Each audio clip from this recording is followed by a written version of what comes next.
What up, guys and girls? Another brand new video coming at you today. As you may have noticed, a brand new intro. I didn't really enjoy that first intro that I did back on the Dirt 4 career mode, but welcome to the Aussie Sim Racing series. This is something brand new on my channels here on F1 2017. So if you don't know, the Aussie Sim Racing series, that is an actual website. Go check it out. But this is basically where a bunch of us get together during a Sunday night. Mainly Aussies. It is mainly sort of an Aussie series, but some can come from international. You've got to have the right ping limit though. But here we are here for the second practice race in Belgium. We did have the first practice race in Austria, but there was just a heap of issues right, left and centre, myself included, being connection issues and whatnot. But we finally got underway here in Belgium, but you can tell from the weather, it is a little bit wet as we make our way for the first time out. I just lose the rear end there. Nice way to start, but I've seen a lot of Aussie Sim Racing series videos from Team Atmatic, of course. Who else? Because he's literally the main man doing all the F1 2017 videos, but this is something I was really excited to look forward to. I didn't know really what to expect coming into this series, but as you can tell here, we're on the warm-up lap before my first flying lap, and just getting a feel for the conditions. I must also point out at this moment, I had no wet weather experience on this game. This was actually my first time on in the wet. Yeah, so I was just getting a feel, trying to get the right brake pressure. I kept changing it right, left and centre just to find the right brake pressure for myself, but in the end we finally did get underway. So we begin my first flying lap here. Just went a little bit right here at the bus stop section. Hybrideus is lagging everywhere as he comes back into the lane, but here we go, we begin our flying lap as Fryzy's retired from the session. Like he started over at sector 2 there with that yellow flag, but coming into turn 1, trying to get a nice clean run out of here. We head now to the famous Eau Rouge and Radion. Now I tried nearly taking a flat up here, but you cannot take a flat up in the wet. The dry you probably can, but definitely not in the wet. We come through this flying back straight, the Camel straight, better known as. Forgive me, I'm still learning the circuits around here. I have watched F1 a lot, but Sato's retired from the session as well. Looks like he's had a big moment just after Radion by the looks of it. Come on down here into, nearly lose the back end to the corner that has no name. That's pretty much it. If you don't believe me, go check it out. That's what it's actually called. But now I come around, I think that was Campers, Stavlot.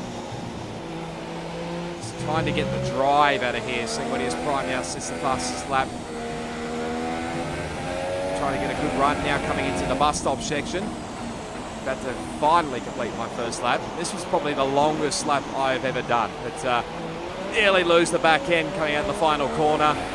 Come across the line and we set a 2-minute 4.9. Wasn't really too bad, but in the end I boarded the next lap and decided to let Lockie through in the Toro Rosso. Yeah, but in the end I just aborted that lap. Yeah, but I decided to go again. Yeah, considering it was a wet qualifying session with the amount of fuel on board, you definitely need to keep on going. The intermediates won't wear out as much as you can, but we might have interfered with Rhythmic Bird there on his flying lap, so I apologise for that. Roxman's had a big moment, obviously, just coming out of, I think it might have been Blanchimont, maybe a bit after that, but just before the bus stop section. So we now come again to the fast Eau Rouge. Tried nearly taking a flat, but just had to lift off there. Now we come back down the Camel straight. It's a very long straight. You've got to get this right. We've had another yellow flag there in front of us, but we come around Lacombe. Coming up now to nearly the yellow flag section. And there's the reason. That'll be why. Kaiwas is at a moment there in the McLaren. I'm not sure whether he got back going again or not. And then come around the corner with no name. Nearly lose the back end again.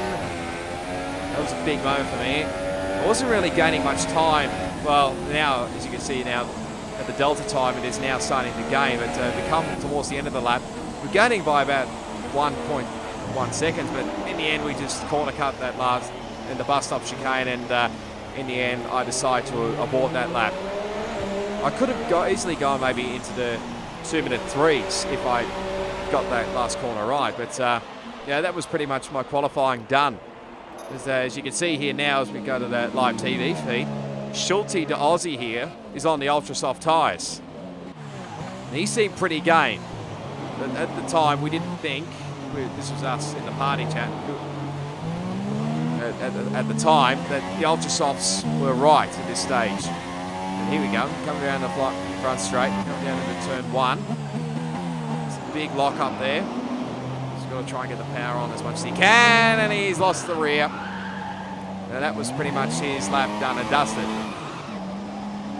So nice try, Schulte, but don't think the weather conditions were on your side, mate. But yes, we nearly end the qualifying. This is Hyperdose going very, very slowly here. And I think he ran out of fuel, as you probably tell from his HUD down below. But Softball with flying Simang. He comes around this corner, nearly loses it there. He comes around the bus stop chicane. We didn't think he was actually on a hot lap, but right near the end, as he comes around the final corner, comes across the line, he actually was on a flying lap, and he's now up to P7. So that was not bad, but there's the results. Lockie on pole, Sanguinius Prime there in second, Neon Tree Dome in third. We finished up in ninth. There's a few guys there, Frizy, Sato, Stinchy, and Roxman, who didn't set times. Probably a couple of them actually crashed. Well, I assume most of them actually crashed out, but wasn't really too bad. We could have probably been up there at the end of the qualifying, but as we come to the race strategy, it was absolutely pouring, as you can tell, and the race was set to clear up later on, but when I was trying to see whether I could change my tyres and whatnot, if I'd actually qualified outside the 10, I probably could have got away with getting onto the wets, but I had to stick with the inters for the formation lap. So it wasn't ideal, but here we are, setting off with the formation lap. And it was just absolutely pouring. And I felt this was even worse than qualifying, but a bit close there to Rhythmic Bird there, but to go on the flying lap. Just look at this. There's just absolutely no grip whatsoever. I was trying to get as much heat as I could into the tyres, but oh, that was a big moment there. That might have been Ikaya was in the McLaren, but coming around Puon now. And fortunately, we lost Sanguinius Prime. He disconnected, and Ikaya got disqualified. But as we come around to turn 13, Rhythmic Bird goes off, and I did the exact same thing. That was not intentional, probably because I didn't have my foot on the brake, as you would have told from the HUD. But also, if I got disqualified, I nearly lose the car into the gravel trap. That would have been a bit awkward, I must say. But we're now back at the starting grid. After the dreaded formation lap, I thought we just had to battle on here, see what we can do on these intermediates. But here we go. We're all set for the second practice race. 5 red lights.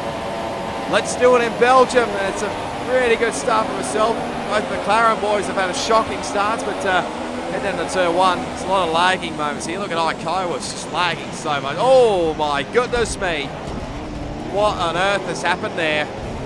Ikaya looked like he was riding, I think it might have been Rhythmic Bird, but come down into Rouge. There's Stinchy going up the inside. He was one of the lucky ones to start on the wet weather tyres, but come up Eau Rouge and Radion. Prizey's gone well off, and that's Hyperdose. Gee, that was nearly close. I could have easily pinned it, but Fortunately for some other guys, they weren't so lucky. Probably would have seen traffic down below, but here we go on board with Sato from P11. Now he gets an alright start. And there's both the McLaren boys having a pretty average start, but he gets a hit up the backside. I think that was from Roxman, but just look at all this chaos. And that looked quite different compared to what I saw, but continue on down there goes Stinchy. He tried nearly getting up my inside, but just didn't quite have enough in the end. But just come up the front of top of Eau Rouge. Now Fries has gone well wide, and there's contact, and he's out of the race. It's very unlucky there, but what can I say? It's just one of those things, really. You can't really avoid much there. I was one of the lucky ones, to be honest. But continue on now. There's Sanguinius Primes, disconnect the car. He's still going around somehow. I didn't know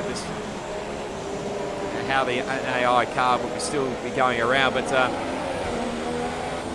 this point in time, I just thought these intermediates, this was not made for intermediates weather, so I decided to box at the end of this lap. Yeah, it wasn't really ideal, I must say, but coming down now to the bus stop chicane, there goes Ruthley Bird up the inside. And I pretty much straight away dive for the lane. Did a little touch to the wall there, but as we come into the lane now, there's the McLaren guys are getting ready as well, but as the Haas boys going to work. It's probably a bit of an awkward getaway. I didn't actually hold the clutch pedal in. I was still learning at this stage, if I'm honest. I was still learning to get used to the new release element in the pit lane, but we come back out now on the wet weather tyres. I started to feel maybe a little bit more comfortable with this now as we come up to Eau Rouge. Not quite as flat as you can, but now past Radion, now to the Kendall Straight. My race engineer actually told me if I wanted to change strategy, and I thought, you must be mad to going on to intermediate tyres. So I pretty much automatically decided to change onto the inters, but I decided to keep on going with the wets because, again, I still didn't think it was the time to go on onto the inters. As Neon says the fastest lap of the race, nearly lose the back end again. Come around Blanchimon and whatnot, nearly the big moment there. As we come now to the bus stop chicane, actually got a warning there for track limits. Thought that maybe was a bit harsh considering I had no control over the car as I nearly lose it coming around the final corner. Managed to survive, but we continue on for another lap now. There's a race engineer telling me the first few corners are going to be a bit twitchy. Sorry, maybe a bit awkward was the right wording there, but we continue on. My engineer was telling me that it was probably time to go on to intermediates. So I thought, no way, still no way that it was ready yet. Just look at it, it was just pouring down. There was a bit of a line starting to appear, but nearly have another big moment coming out of, I think it was turn 16 there. I hope I'm getting my corners right. If not, just leave something down in the comment section below. Come around the Blanchimon corner, and again, we just go a little bit wide and get another warning. What else is new? It was not really my fault. I couldn't do nothing about it, but we try and get a better run here out of the final corner. It's a little bit better. We now set our flying lap of a 2 minute 10.3. That's definitely a long way off what Neon said during the early part of the race, but we were starting to catch Sanguinius Primes, disconnect the car again. But we were well behind the pack. Myself and Ikaya we were just so far behind. Trying again. That was a big moment coming up Eau Rouge. Just couldn't quite get the car turned in, but had to run a little bit wide. But so we can now continue on to the Bruxelles at turn 10. bit of a slide moment there. Starting to catch Singuinius Prime. I didn't realise his AI car was that fast. Go around the corner with no name now.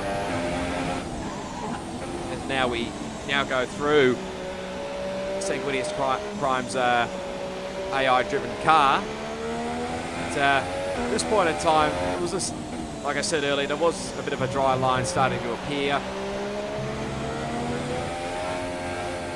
We were trying as much as we can just to see what we could do with these tyres, but I think the line was starting to appear, and again, another big moment coming out of Blanchimont.